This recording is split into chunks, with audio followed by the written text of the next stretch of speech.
Gracias a Dios porque estamos nuevamente con el deseo de continuar la lectura diaria de la palabra de Dios. Hoy estamos en el libro del profeta Zacarías y para este día vamos a tener la lectura de los capítulos 3, 4, 5 y 6.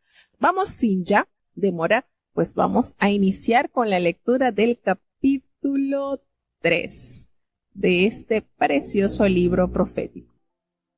Zacarías capítulo 3. Y mostróme a Josué el gran sacerdote, el cual estaba delante del ángel de Jehová, y Satán estaba a su mano derecha para serle adversario. Y dijo Jehová a Satán: Jehová te reprenda, oh Satán, Jehová, que ha escogido a Jerusalén, te reprenda. ¿No es este tizón arrebatado del incendio? Y Josué estaba vestido de vestimentas viles, y estaba delante del ángel. Y habló el ángel, e intimó a los que estaban delante de sí, diciendo: Quitadle esas vestimentas viles. Y a él dijo: Mira que he hecho pasar tu pecado delante de ti, y te he hecho vestir de ropas de gala. Después dijo: Pongan mitra limpia sobre su cabeza.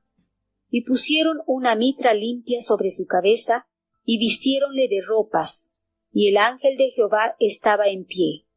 Y el ángel de Jehová protestó al mismo Josué, diciendo: Así dice Jehová de los ejércitos: Si anduvieres por mis caminos, y si guardares mi ordenanza, también tú gobernarás mi casa, también tú guardarás mis atrios, y entre estos que aquí están te daré plaza. Escucha pues ahora, Josué gran sacerdote, tú y tus amigos que se sientan delante de ti, porque son varones simbólicos. He aquí, yo traigo a mi siervo el pimpollo, porque he aquí aquella piedra que puse delante de Josué, sobre esta única piedra hay 7 ojos. He aquí, yo grabaré su escultura, dice Jehová de los ejércitos, y quitaré el pecado de la tierra en un día. En aquel día, dice Jehová de los ejércitos, cada uno de vosotros llamará a su compañero debajo de la vid y debajo de la higuera. Bueno, tenemos entonces en este capítulo varias cosas muy particulares. Yo me sorprendí mucho cuando por primera vez leí este capítulo. Hace referencia a pimpollo y yo, bueno, ¿y esto? Y aparte notamos también en este capítulo cómo el Señor reprende a Satanás. Fíjense esto, cómo el Señor reprende al enemigo.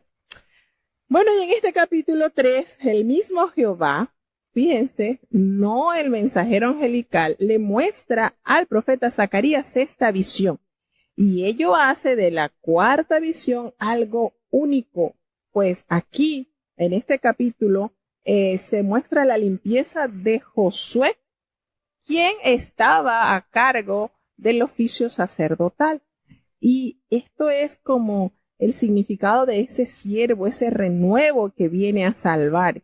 Y está también, nos damos cuenta cómo el Señor, anhelando siempre la santidad y la pureza a aquellos que son llamados a ministrar. Es una demanda que ha sido por las edades. Eso no cambia, no varía.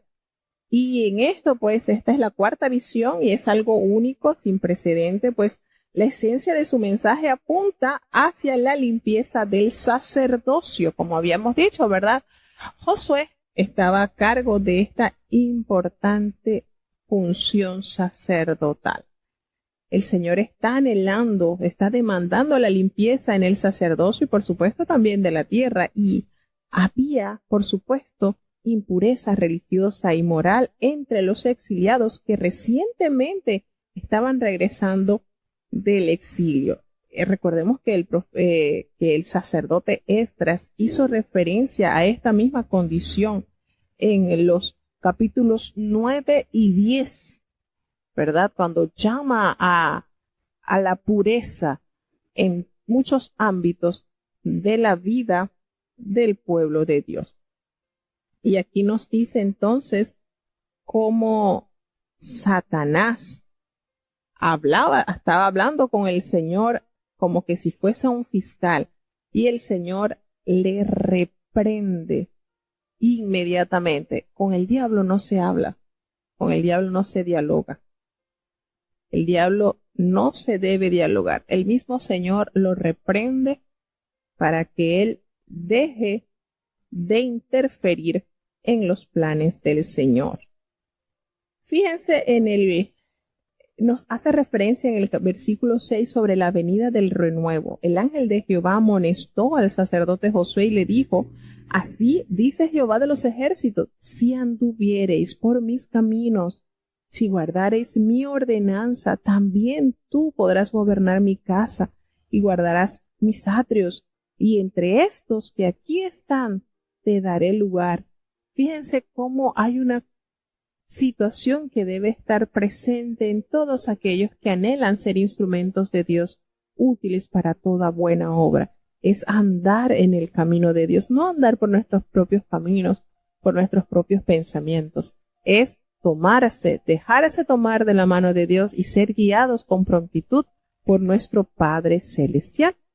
Y le da las instrucciones. Escucha, Josué, sumo sacerdote, tú y tus amigos que se sientan así delante, porque son varones simbólicos, esto es un milagro, es una señal, es una maravilla, una muestra, y esta palabra de simbólico aparece aproximadamente 36 veces en el Antiguo Testamento, y por primera vez pues aparece en Éxodo, donde Dios menciona las maravillas que Moisés haría ante Faraón.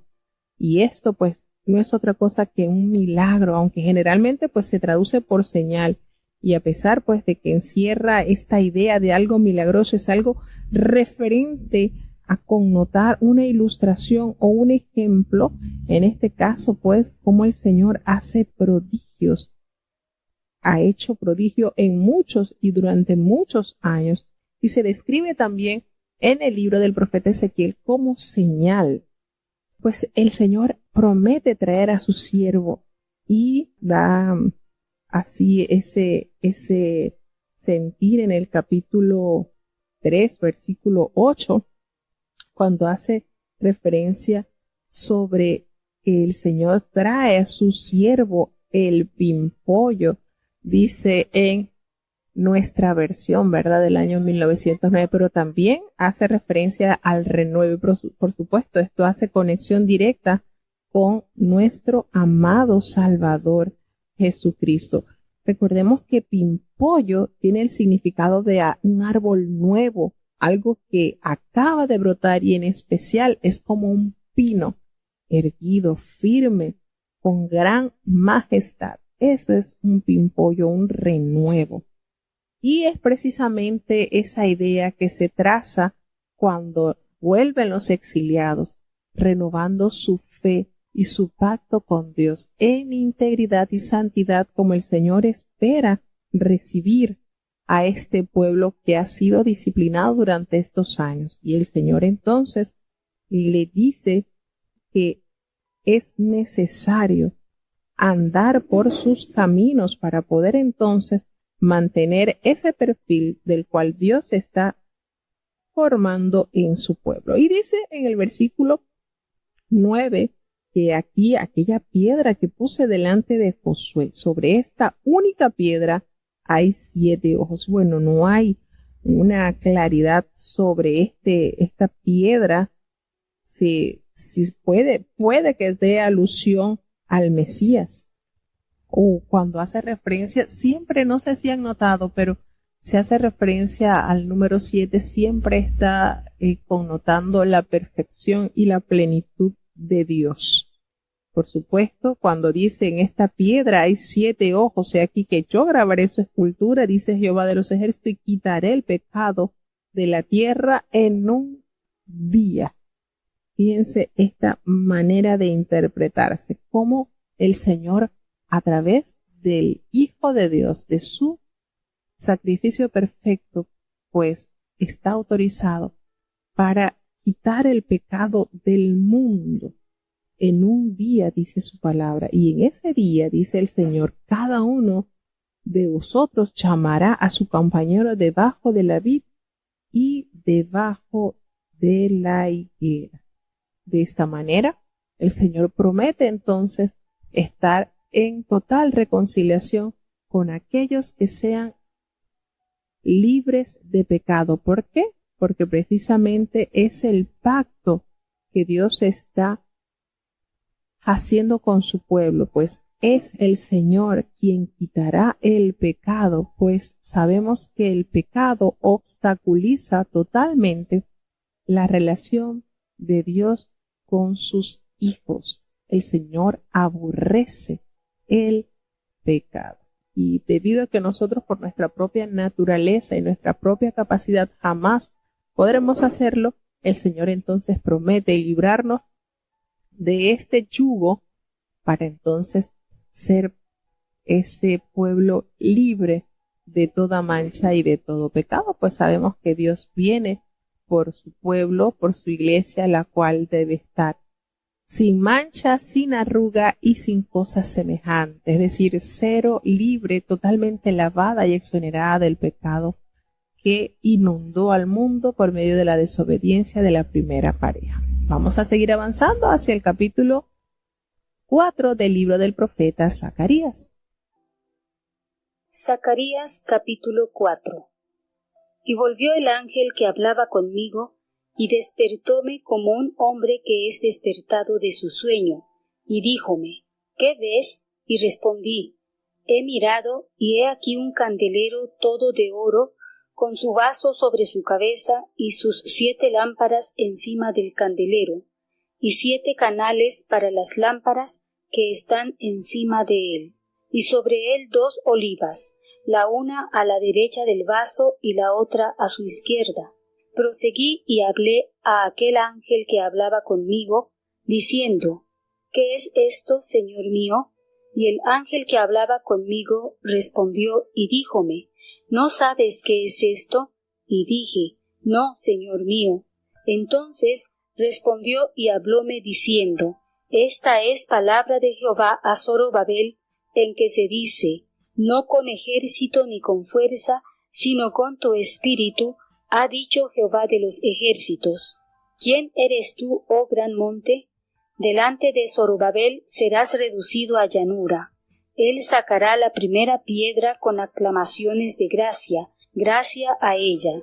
Y fue palabra de Jehová a mí diciendo, las manos de Zorobabel echarán el fundamento a esta casa, y sus manos la acabarán.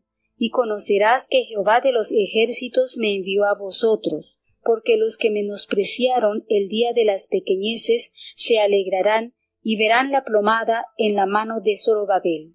Aquellas 7 son los ojos de Jehová que recorren por toda la tierra.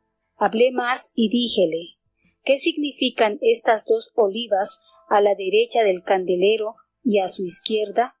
Hablé aún de nuevo y díjele, ¿qué significan las 2 ramas de olivas que por medio de 2 tubos de oro vierten de sí aceite como oro? Y respondióme diciendo, ¿no sabes qué es esto? Y dije, Señor mío, no. Y él dijo, estos 2 hijos de aceite son los que están delante del Señor de toda la tierra. Bueno, leemos en el capítulo 4 del libro del profeta Zacarías cómo el Señor visita con la visión del candelabro y los 2 olivos. Y es precisamente el candelabro y los olivos que representan al Señor que derrama el poder de su Espíritu Santo sobre Israel. Y esto pues forma parte de la 5ª visión y son 2 mensajes a Zorobabel el gobernador. Su objetivo es que éste complete el proyecto del templo con mi espíritu, dice Jehová. De esta manera el Señor envía esta hermosa visión cuando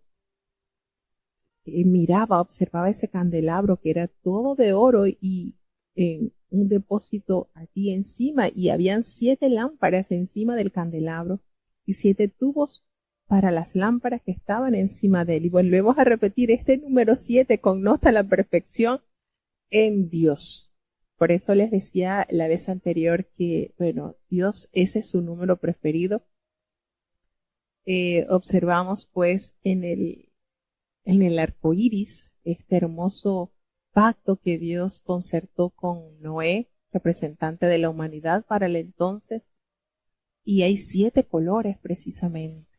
Hermoso, como cubriendo la misericordia de Dios alcanza perfectamente los 7 días de la semana, en la totalidad. Y les mencionaba la vez pasada pues que el arco iris que están usando los grupos de estas tendencias extrañas, ¿verdad? No son, es como un arco iris, pero no es el arco iris en sí. No contiene los 7 colores, sino 6 colores. Y notamos esa diferencia. El Señor siempre se representa con ese número de perfección, mientras que el enemigo con el número 6. De hecho, tenemos el número de la bestia que nos detalla la palabra de Dios, es el 666. Así que fíjense cómo cada cosa tiene también su significado y su valor ante la presencia de Dios. Bueno, nos damos cuenta entonces que el objetivo, por supuesto, de Zorobabel era esa misión de construir el templo de Dios lleno del Espíritu Santo, dice el Señor.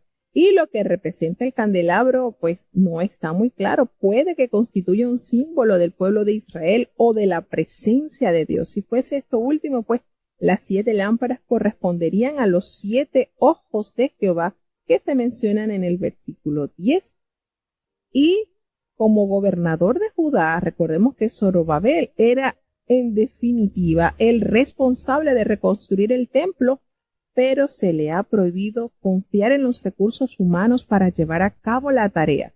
Así que debe ser hoy con el santo templo de Dios la iglesia, la cual debe ser edificada y sostenida no con las riquezas, los esfuerzos o la virtud de sus miembros, sino con su Espíritu Santo, dice el Señor.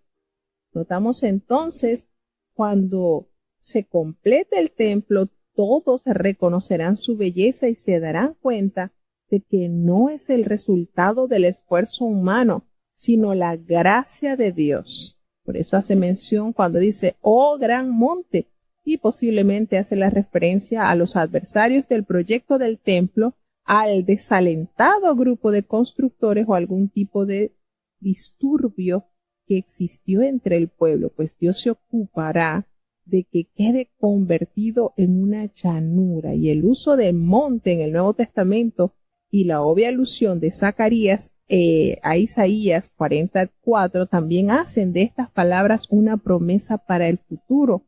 El reino futuro del Mesías del Nuevo Testamento pues también serviría de escenario a la remoción de muchos montes por la gracia de Dios. Y tras años de desaliento, se asegura a Zorobabel que verá el cumplimiento del propósito de Dios para él.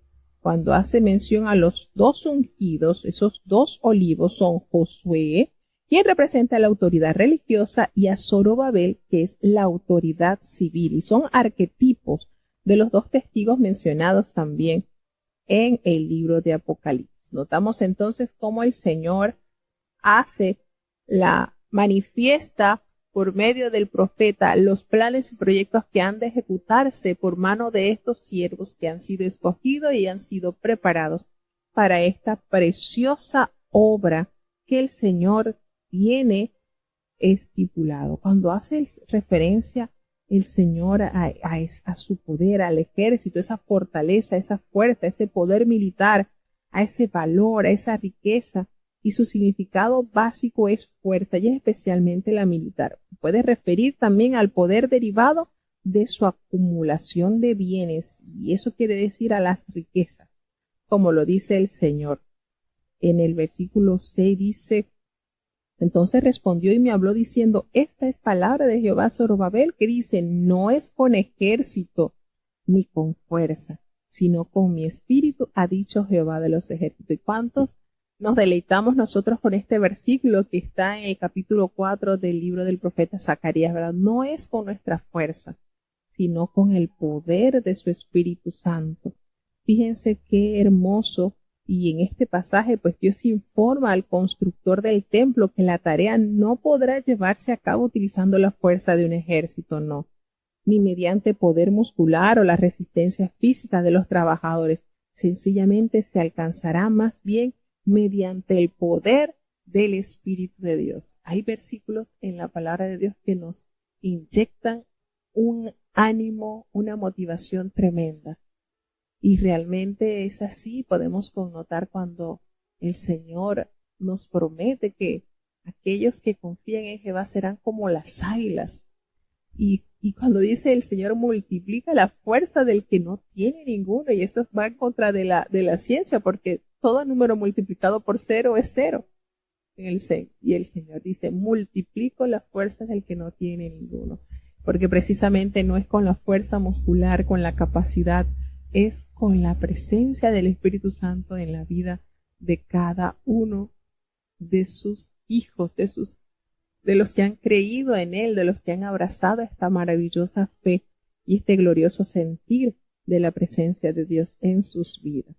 Nos damos cuenta cómo lo que es el libro del profeta Ageo y Zacarías están tan estrechamente relacionados, porque nos detallan parte de los planes que el Señor realizó con su pueblo una vez vueltos ellos del exilio, cómo cae el desaliento, cae la falta quizás de fe, pero Dios, conociendo nuestra poca capacidad, emprende este proyecto y envía la voz por medio de su profeta para instar a tomar en mucha seriedad la creciente construcción del templo de Dios. Y cómo prepara a estos personajes, cómo prepara a Josué como sacerdote y a la vez a Zorobabel como gobernador de Judá para que se alisten y emprendan ese proyecto, pues nada más y nada menos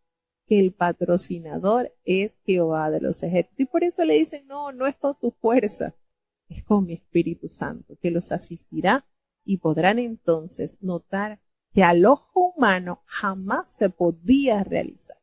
Pero cuando el Señor es el que invita, hermanos, cuando es Dios el que invita, entonces Él paga. Así que en estas promesas grandes debemos de confiar y descansar, por supuesto. Vamos a seguir avanzando ya hacia el capítulo 5 del libro del profeta Zacarías. Preciosos mensajes. Zacarías, capítulo 5. Y tornéme y alcé mis ojos, y miré, y he aquí un rollo que volaba. Y díjome, ¿qué ves? Y respondí, veo un rollo que vuela, de 20 codos de largo y 10 codos de ancho. Díjome entonces, esta es la maldición que sale sobre la haz de toda la tierra, porque todo aquel que hurta, como está de la una parte del rollo, será destruido, y todo aquel que jura, como está de la otra parte del rollo, será destruido. Yo la saqué, dice Jehová de los ejércitos, y vendrá a la casa del ladrón y a la casa del que jura falsamente en mi nombre, y permanecerá en medio de su casa, y consumirála con sus enmaderamientos y sus piedras. Y salió aquel ángel que hablaba conmigo, y díjome, alza ahora tus ojos, y mira qué es esto que sale. Y dije, ¿qué es? Y él dijo, este es un efa que sale. Además dijo, este es el ojo de ellos en toda la tierra. Y he aquí, traían un talento de plomo, y una mujer estaba asentada en medio de aquel efa. Y él dijo, esta es la maldad, y echóla dentro del efa, y echó la masa de plomo en su boca. Alcé luego mis ojos, y miré, y he aquí 2 mujeres que salían, y traían viento en sus alas, y tenían alas como de cigüeña, y alzaron el efa entre la tierra y los cielos. Y dije al ángel que hablaba conmigo, ¿a dónde llevan el efa? Y él me respondió, para que le sea edificada casa en tierra de Shinar, y será asentado y puesto allá sobre su asiento. Bueno, seguimos avanzando y es con la visión del rollo que vuela, y esto es visión tras visión. Notemos entonces ese rollo que vuela, nos hace entender un poquito sobre la deshonestidad que está condenada. También nos hace referencia en el capítulo 5 sobre la mujer que está sentada en el efa, y es la impiedad que será removida también del pueblo de Dios. Fíjense que en estas visiones el Señor envía sus mensajes para corregir las distintas fallas que aún se encuentran en este pueblo. Y la sexta visión, ya vamos por la sexta visión del rollo, se dice que era de 20 codos de largo, como unos 10 metros aproximadamente, un poquito menos, y 10 codos de ancho, con unos 5 metros o menos, y condena, por supuesto, los pecados del hurto y de jurar en falso. Y el tamaño del rollo denota lo serio de esta cuestión. El hecho de que vuela muestra que se trata del juicio de Dios.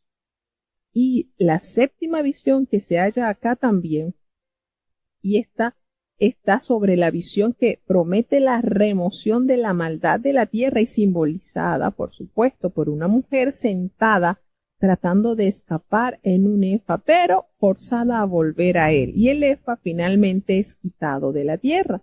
La maldad, por supuesto, es llevada a la tierra de Shinar, que es Babilonia. Y en tiempos de esta profecía, Babilonia aparece como el centro de la idolatría y la maldad. Simbólicamente, la maldad es trasladada de Judá a Babilonia, y los judíos exiliados regresan de Babilonia a Judá, y la maldad debe recorrer el camino inverso. No pueden entonces estar la maldad de vuelta a Judá. Y fíjense que efectivamente Babilonia representa esa prominencia del pecado. Lo podemos recordar también en el libro de Apocalipsis, cómo sale a relucir Babilonia la grande, la madre de todas las rameras, es decir, esta nación simbolizaba la cuna de las inmundicias y de las maldades. Y entonces, ¿qué es lo que se evita? Que el pueblo de Dios mantenga esa pudredumbre. No debía esa inmundicia, ese pecado, retornar de Babilonia a Judá. Estaba totalmente el Señor anhelando y procurando y buscando que Dios siempre ha buscado esa característica única de su pueblo, un pueblo diferente, un pueblo singular, un pueblo santo, alejado de toda especie del mal, de toda apariencia. Entonces, esto que nos connota, pues, esa visión de la mujer sentada en el efa, pues, da a entender ese pecado, esa maldad que va a ser removida.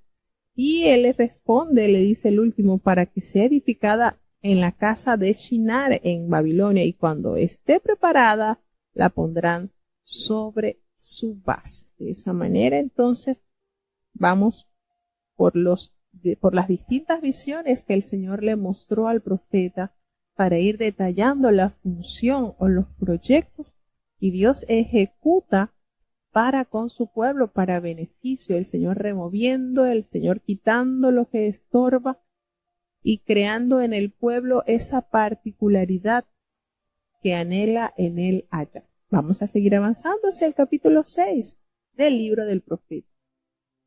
Zacarías capítulo 6.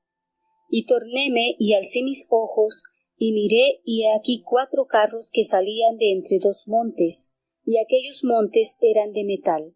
En el primer carro había caballos bermejos, y el segundo carro caballos negros, y en el tercer carro caballos blancos, y en el cuarto carro caballos overos ruciorodados.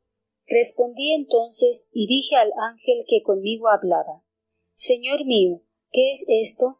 Y el ángel me respondió y díjome: Estos son los 4 vientos de los cielos que salen de donde están delante del Señor de toda la tierra. En el que estaban los caballos negros salieron hacia la tierra del Alquilón, y los blancos salieron tras ellos, y los overos salieron hacia la tierra del mediodía, y los rucios salieron y se afanaron por ir a recorrer la tierra. Y dijo: Id, recorred la tierra. Y recorrieron la tierra. Luego me llamó y hablóme diciendo: Mira, los que salieron hacia la tierra del Alquilón, hicieron reposar mi espíritu en la tierra del Alquilón. Y fue a mí palabra de Jehová diciendo: Toma de los del cautiverio, de Heldai, y de Tobías, y de Jedaía, los cuales volvieron de Babilonia, y vendrás tú en aquel día, y entrarás en casa de Josías, hijo de Sefanías. Tomarás pues plata y oro, y harás coronas, y las pondrás en la cabeza del gran sacerdote Josué, hijo de Josadac, y le hablarás diciendo: Así ha hablado Jehová de los ejércitos, diciendo: He aquí el varón cuyo nombre es Pimpollo, el cual germinará de su lugar, y edificará el templo de Jehová. Él edificará el templo de Jehová, y él llevará gloria, y se sentará y dominará en su trono, y será sacerdote en su solio.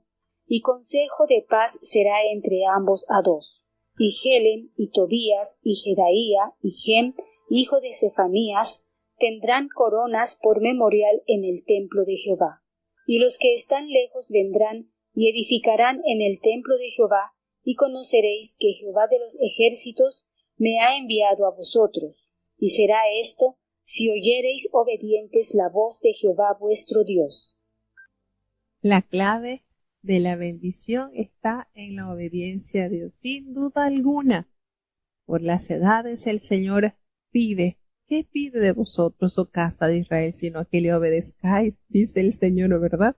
Y una vez más el Señor realza este mensaje en este libro profético, pues la obediencia trae bendición, por supuesto, tanto individual como nacional. Y bueno, en este versículo, en este capítulo 6, vemos la visión de los 4 carros, que son los espíritus del cielo que enjuician a toda la tierra.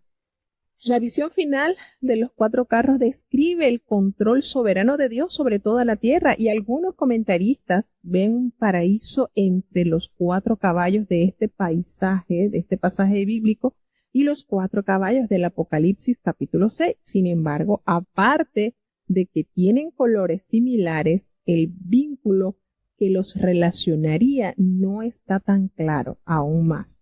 No parece que los diferentes colores signifiquen algo. De la misma manera, la tierra del sur y la tierra del norte simbolizan a los gobiernos de toda la tierra y no a determinada nación moderna. El Espíritu de Dios se ve como descansando sobre la tierra del norte porque en aquel tiempo Babilonia era el mayor enemigo potencial de Israel. Y el número 4 representa el dominio de Dios sobre los 4 puntos cardinales.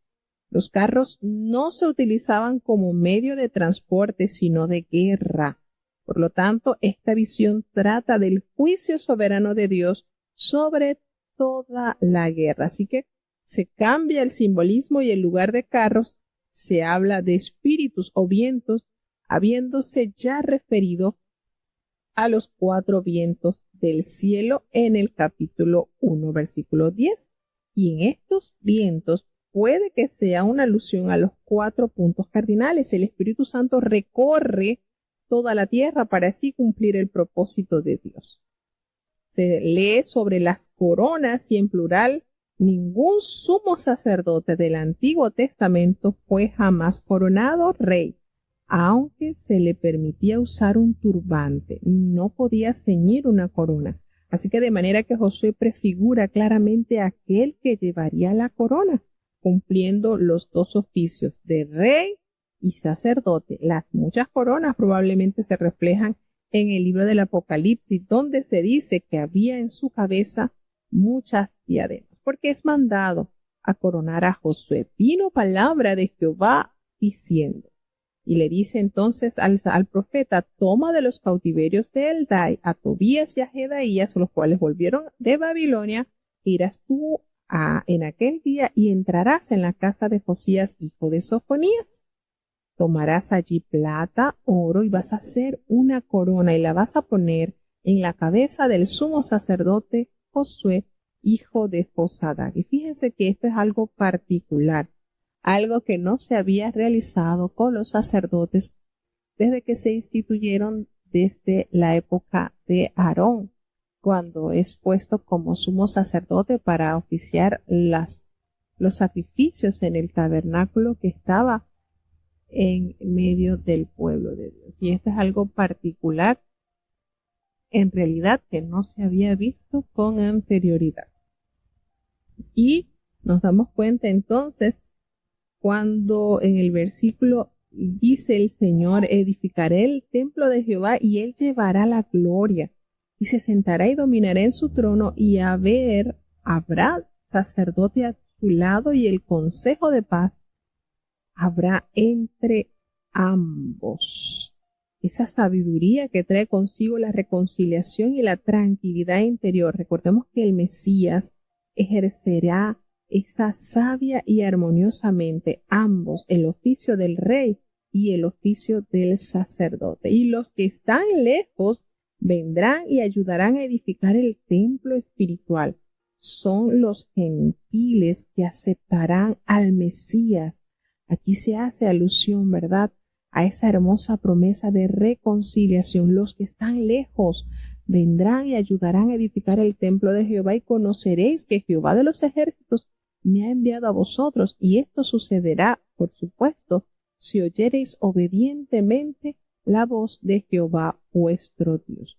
Qué manera el Señor, pues, de armar, de organizar las funciones y las mejoras que habían de hacerse presentes en la Judá reconstruida. Pasado ya los años de cautiverios, el Señor levanta a este pueblo, cumple con su promesa, regresa a este remanente, pero la voz profética lo sigue asistiendo, y en esta oportunidad el profeta Zacarías, ¿verdad?, contemporáneo con Ageo, son enviados por Dios para emitir este mensaje de esperanza y a la vez de compromiso hacia Dios. Ya no estaba presente ese majestuoso templo del cual el templo se gloriaba. Sin embargo, la construcción del segundo templo tendría el más grande valor. Ese templo sería el que visitaría o el que estaría nuestro amado Jesucristo. Y recordemos que fue ese templo precisamente donde el velo fue rasgado de arriba abajo, como la consolidación de el más grande sacrificio llevado a cabo a beneficio de la humanidad en pleno. Y siempre el Señor hace ver por medio de las Escrituras esa misericordia extendida hacia toda la humanidad. Por supuesto, Israel, su pueblo amado. Pero lo lindo de esto es que la gracia del Señor no se reduce a un pequeño grupo de personas. También está presente la humanidad en pleno. De hecho, recordemos que cuando la humanidad estaba representada solamente por Adán y Eva y ellos caen en desobediencia, el Señor promete redención inmediatamente, y eso abarcaba, por supuesto, toda la humanidad que estaba representada por Adán y Eva. Y estos mensajes de las buenas nuevas de salvación son conocidos por los apóstoles también, aún después de la resurrección de Cristo, porque el apóstol Pedro logró comprender por medio de aquella visión que el Señor le mostró, que él entendía que Dios se agradaba de todo pueblo y de toda nación que amaba y guardaba sus mandamientos, haciéndose referencia a esa gracia salvadora que Dios ejecutó por medio del sacrificio perfecto de nuestro amado Salvador. Y nótese cómo a través del profeta Zacarías se hacen tantos y tantos pincelazos de la asistencia y la providencia de Dios por medio de su Hijo Jesucristo al mundo. Así que notamos la importancia y la relevancia que tienen cada libro profético que Dios ha dejado como herencia a su amada iglesia. Así que bueno, hasta aquí llegamos con estos capítulos que son breves, pero tienen bastante sustancia espiritual para sus hijos.